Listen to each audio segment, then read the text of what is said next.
Good morning, কেমন আছো তোমরা সবাই? আশা করছি সবাই খুব ভালো আছে। আমিও খুব ভালো আছি। আজ হচ্ছে শনিবার 11 তারিখ, মানে 11ই মে। আর আজকে আমাদের পাড়ার হচ্ছে শীতলা পুজো। যবে থেকে ব্লগ করছি প্রত্যেক বছর শীতলা পুজোতে আমি এখানে থেকেছি। এই বছরই হচ্ছে আমি অফিস যাচ্ছি। আর ওয়েদার একটু ভালো আগের থেকে, কারণ হচ্ছে যে বৃষ্টি হয়েছে। আজকেও মনে হচ্ছে বৃষ্টি হতে পারে, কারণ বেশ ভালো মেঘ হয়ে আছে। বৃষ্টি হোক না হোক, যদি মেঘটাও থাকে, কারণ সবাই দণ্ডি কাটে তো প্রত্যেক বছর। এত রোদ্দুর, এত গরমে মানে বেচারা এত কষ্ট পায় সবাই। কিন্তু আমাদের এখানে খুব ভালো সিস্টেম হয়। তোমাদের তো আমি দেখাই যে রাস্তা ধুয়ে দেয়, তারপর হচ্ছে ফুল দিয়ে রাখে, তো সেই জন্য সেটা কোনো অসুবিধা হয় না। কিন্তু যাই হোক, তো আজকে অফিস আছে, অফিসের জন্য রেডি হচ্ছি। আর যেহেতু আজ শীতলা পুজো পাড়ায়, সেই জন্য আজ সবই মানে গ্যাসে কিছু রান্না হবে না, যা রান্না সব আগেই হয়ে গেছে কালকের মধ্যেই। সেই জন্য আজ সবসময় জল ঢালা ভাতই খাওয়া হয় রাত্রিরে চিড়ে ফিরে। তাই হয়েছে জল ঢালা ভাত। আমার টিফিনেও আছে হচ্ছে মুড়ি আর ছানাও কালকে তৈরি করে মা রেখে দিয়েছিল। এই নিয়ে সব আজকে যাবো অফিসে। আর অফিস করেও একটু কাজ আছে, বেরোবো। তো চলো আমি আর বক না করে আজকে দিনটাকে শুরু করি। আজকে না একটু ঘুরতে দেরি হয়ে গেছে, তো সেই জন্য রেডি হচ্ছি খুব তাড়াতাড়ি। চলো আর বক না করে যে দিনটাকে শুরু করে আসে গেছে। সবার ব্লগটা ভালো লাগবে, সবার দিনটা খুব ভালো যাবে। চলো আজকে দিনটাকে শুরু করি।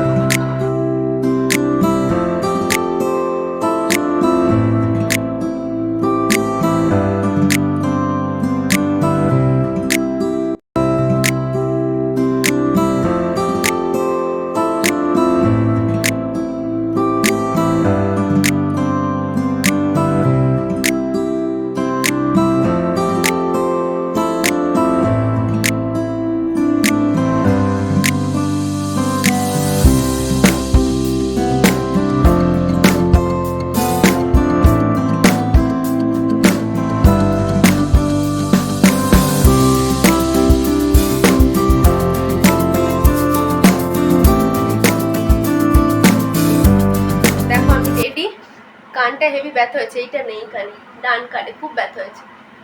আমার বাবাকে ঘুরে ঘুরে বেড়াচ্ছে। আমাদের এখানে মাইক বাজানো অলরেডি স্টার্ট হয়ে গেছে। চলো আমি আর বক করবো না, আমার একটু দেরি হয়ে গেছে, কিন্তু আমি জানি বারাসাত বিগার্ডেন আছে আমার সাথে, ঠিক একদম সময় মতো আমি অফিস পাঠিয়ে দেবে। তো চলো আর বক না করে বেরিয়ে পড়ি। নেক্সট ব্লগ থেকে মা করবে, কারণ মা এখানে পুজো টুজো দেখাবে। চলো টাটা, একদম বিকেলে দেখা হবে। এই দেখো দণ্ডি কাটা শুরু হয়েছে। তোমরা আগেও যখন ব্লগ দেখেছো সেখানেও দেখেছো দণ্ডি কাটার ব্লগ, কিন্তু এইবারে আসলে ওয়েদারটা তো ভালো ছিল। হ্যাঁ, তোমাদের যেটা বলছি প্রত্যেক বছরই থাকে যে তোমরা দেখো দণ্ডি কাটা হয়, যে রাস্তা ভিজে তার মধ্যে ফুল রাখা আছে সেরকম। কিন্তু এইবারে কি বলো তো, এইবারে তো বৃষ্টি ওয়েদার ছিল সারাটা দিনই, মেঘলা, সেজন্য অত কিছু হয়নি। এবার আমি তো নিজেও ছিলাম না, সেজন্য এখন ভিডিওতে দেখছি, খুব মিস করছি। কারণ আমার না এই দণ্ডি কাটাটা ভীষণ ভালো লাগে, ভীষণ দেখতে। এত মানুষ যায়, সবই মায়ের নামে বলো, মাকে মায়ের কাছে মানে অর্পণ যাকে বলে, অর্পণও না মানে মায়ের কাছে কিছু চাওয়া, সেটার পূরণ হয়ে গেলে তার কাছে নিজের কিছু করা, সেটাই আর কি। আর তো এই ভিডিওর দ্বারা আমাকেও দেখতে হচ্ছে, যদি সামনাসামনি থাকতো বেশি ভালো লাগতো দেখতে। যাই হোক, সেটা তো আর কিছু করার নেই। কিন্তু এইবারে যেন মনে হচ্ছে ভিড়টা অনেক কম, অন্যবারে না ভিড় আরও বেশি থাকে। এবারে মানে কারণ দণ্ডি কাটার ওখানে দেখি মানে এতটা, এবারে দেখছি ভিডিওতে যে গ্যাপ হয়েছে, অন্যবারে এত মানুষ থাকে যে এত গ্যাপ হয়ই না, পরপর মানুষ থাকে। এবার যাই না, যেহেতু আমি ভিডিওতে দেখছি, তো হয়তো মা যখন তুলতে পেরেছে ভিডিও, হয়তো আগে খুব ভিড় ছিল, কিন্তু এখন ভিডিও ভিড়টা, তখন মা যখন ভিডিওটা তুলেছে তখন ভিড়টা নেই, সেটাও হতে পারে, সেটা আমি ঠিক জানি না। আর এই যে দেখো মায়ের মন্দির, মা শীতলা মায়ের মন্দির, এত ভালো লাগে। মা শীতলার কিন্তু ওখানে কোনো মূর্তি নেই, কিন্তু ওইখানেই ওই যেই জায়গাটা ঘট আছে ওইখানেই ভালো করে মাকে মানে শাড়ি টাড়ি পরিয়ে খুব সুন্দর লাগে। আর কত কিছু আসে মানে মায়ের জন্য, দেখো ফল প্রসাদ সমস্ত কিছুর কত মানুষ এখানে উপোস করে থাকেন পুজো দেওয়ার জন্য। মানে সবই মায়ের ওপর বিশ্বাস, শুধুমাত্র বিশ্বাসেই সমস্ত কিছু। এই যে পুজো এখন হচ্ছে, মা গেছিলো পুজোর ওখানে। আর দেখো অনেক, আমার যেন মনে হচ্ছে খালি যখন আমি ভিডিওগুলো দেখছি বা ব্লগ দেখছি, যে অন্যবারের থেকে অনেক খালি, অনেক। অন্যবারে এত লোক থাকে না, পুরো মানুষ ঠিক করে, এবার মনে হয় এত অত্যাধিক গরম ছিল, তারপরে বৃষ্টিও পড়ছিল, হয়তো ওই জন্য অনেকে আসতে পারেনি। আর এত মানুষ ঠিক করে এইবারে তার তুলনায় যেন কম মনে হচ্ছে।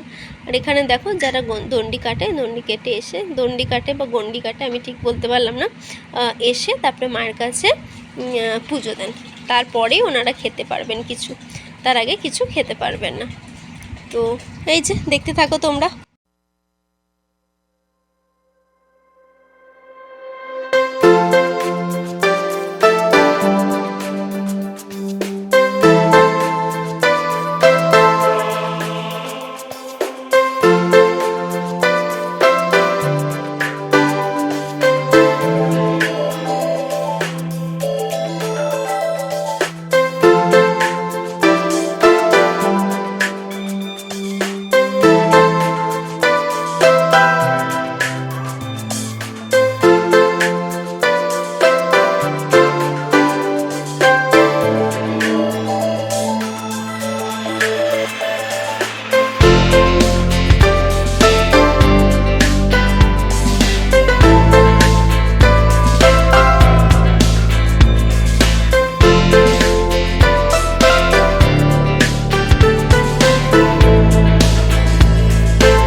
এবার আসি আমার কথায়।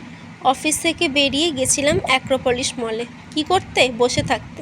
অফিস থেকে বেরিয়েই বৃষ্টি, হালকা হালকা প্রচণ্ড মেঘ করেছিল, তারপরে বৃষ্টি। আর এইখানে অ্যাক্রোপলিসে দেখি ভিভোর কিছু একটা হচ্ছিল, কিন্তু মানে তখন সেট চলছিল, কী যে হচ্ছিলো জানি না। তখন আমরা বেরিয়েছি তখনও ওখানে কিছুই শুরু হয়নি। আর অ্যাক্রোপলিস গিয়ে তো ভালোই লাগে বসে থাকতে, কিন্তু দুঃখের বিষয় এটাই যে সেটা শনিবার ছিল, সেজন্য কিছুই খেতে পারবো না, শুধু বসে থাকাটাই শ্রেয়। ঠিক আছে, বসেই থাকি, আর কি করা যাবে। তো বাড়ি ফিরতে অনেকটাই দেরি হয়ে গেছিলো বৃষ্টির জন্য। তো যাই হোক, অনেকক্ষণ বসে বৃষ্টি যখন কমলো, তারপরে নাচতে নাচতে বাড়ি চলে এলাম। হ্যালো, আমি বাড়ি এসে গেছি। শুধু বাড়ি এসে গেছি না, দেখতেই পাচ্ছ আমি পুরো শুয়েও পড়েছি, খাওয়া দাওয়া হয়ে গেছে। রাত্রে তো এমনি আজ তো ঠান্ডা খাওয়া। আর যেটা বক্তব্য হচ্ছে যে আমি অনেকটাই দেরিতে বাড়ি এসেছি। আসলে তোমাদের ব্লগে দেখিয়েছিলাম যে আমি অ্যাক্রোপলিসে বসছিলাম। তো ওখানে বসেছিলাম কারণ হচ্ছে বৃষ্টির জন্য। তারপরে বাড়ি আসলাম, বাড়ি আসতে আসতে দেরি হয়ে গেল। তো সেই জন্য ভালো, মানে অনেকগুলো কাজ ছিল কিন্তু একটা কাজও করতে পারিনি, কোনো কাজই কমপ্লিট হয়নি। এখন বাড়ি এসে খাওয়া দাওয়া করে শুয়েও পড়েছে। আসলে ওয়েদারটা ভালো, খুব বৃষ্টি হয়েছে, ঠান্ডা ঠান্ডা ওয়েদার। আমাদের ফ্যানটা এতই আস্তে চালিয়েছে যে সেটা চলছে না বোঝা যাচ্ছে না। আর কি একটা যেন বলতে যাচ্ছি তোমাদেরকে, কি রোগা রোগা লাগছে আমাকে। আর কি একটা যেন বলতে যাচ্ছি, আমাদের এখানে সকালে আসলে আমার পুজোর ওখানে যাওয়া হয়নি, কারণ আমি প্রত্যেক বছরই থাকি। এই বছরই আমার থাকা হলো না। রাত্রি এসে যখন গেলাম তখন দেখি সব শেষ, কিন্তু প্রত্যেক বছর রাত্রি অনেক রাত অবধি থাকে, কিন্তু এবারে খুব তাড়াতাড়ি শেষ হয়ে গেছে, একদম মানে আলোটালেও নিভিয়ে দিয়েছে। শুধু দেখলাম মায়ের মন্দিরটাতেই আলোটা জ্বলছে। প্রণাম করে এসে খাওয়া দাওয়া হয়ে গেছে, শুয়েও পড়েছি, খুব টায়ার্ড লাগছে আসলে। তো ভাবলাম আজকে ওয়েদার ভালো, কালকে ছুটি, একটু দেরি করে উঠবো, তো শুয়ে পড়াই ভালো। তো চলো আজকের ব্লগটা এখানেই শেষ করি। আশা করছি তোমাদের ভালো লেগেছে। ভালো লাগলে প্লিজ লাইক, শেয়ার, কমেন্ট আর সাবস্ক্রাইব করে দিও। পাশে থেকো, দেখতে থেকো শ্বেতার সাথে সারাদিন। আজকের মতো টাটা, গুড নাইট, শুভরাত্রি, টাটা।